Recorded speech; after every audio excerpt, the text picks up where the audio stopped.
spacing in order to get through that next maneuver. You're going to notice also they're using their corners as much as possible. So the corners are a good cheating place in that if you're ahead, you can go really slow and take your time in the corner. If you're behind, then you can cut the corner off a little bit in order to get up there into your spot. So this is our do-si-do turn. Swing your partner around and round. And then they're watching each other in order to all come out together, heading to the rail.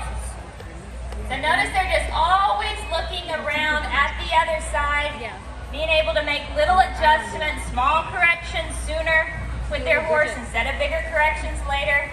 Now they're coming into the box. You can see where it hits that box for just a split second. Kind of gets that full effect there. All right, grapevine to single file. And they're going to do what we call the cinnamon roll. Kind of roll right off each other and into the right-handed circle.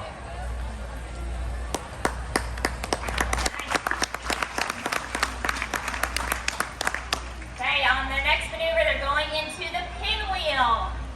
So they're looking at their spacing, waiting for the whistle. Whenever it's called, they know they're ready to go into their spot.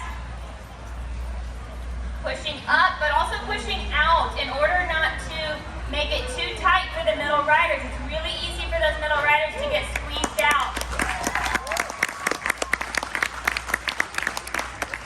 Notice they're looking down the line. They're staying shoulder to shoulder all the way around. Not getting faster than their outside riders, but also staying connected with their pivot riders. Next, they're going to go out into the full team sweep. As they kind of fan out, notice they're traveling forward and around in order to try to keep the momentum.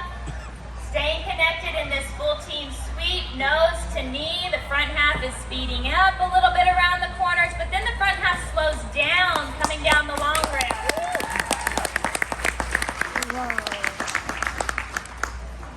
The back half is doing a great job not clustering up on the front half around the corner, but then also not getting left behind on the long rail.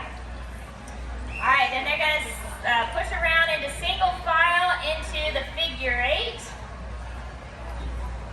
I would hate to be the leader. So our line leaders here, Lauren and Lily, they're watching each other. They're keeping their circles open. Everybody's anticipating the next turn, keeping their spacing open, looking for that slot right where they're going to go into that figure 8.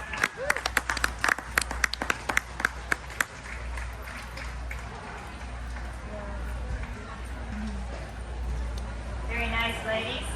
Next, they're going to crisscross out of this.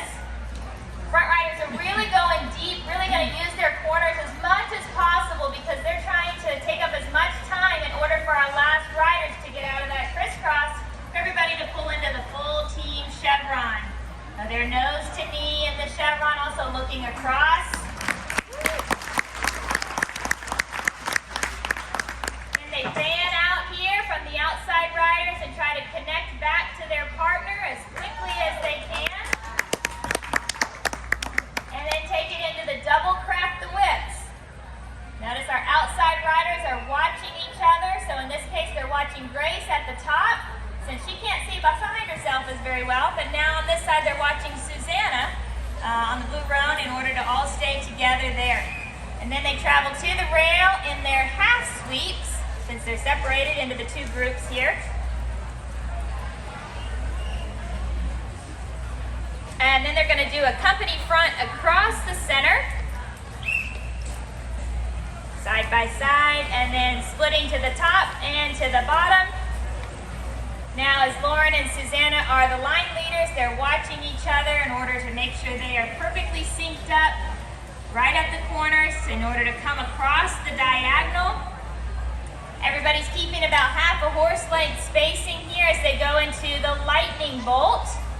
Looking for the horse they're going to pass behind, they slip right through and keep on going.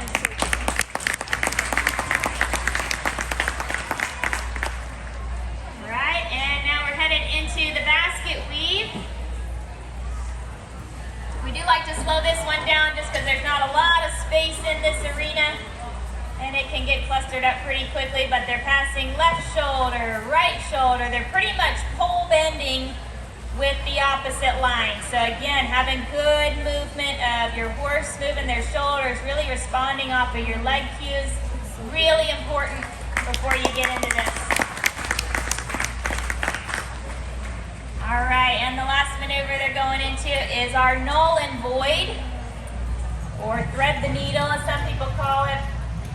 A lot of the maneuvers can have different names, and sometimes we make up our own maneuvers and give them our own names, so they can get kind of silly and wild sometimes. But whatever it takes to help remember what the next maneuver is and where everybody is going. That is so cool. Very nice. So you want that to look as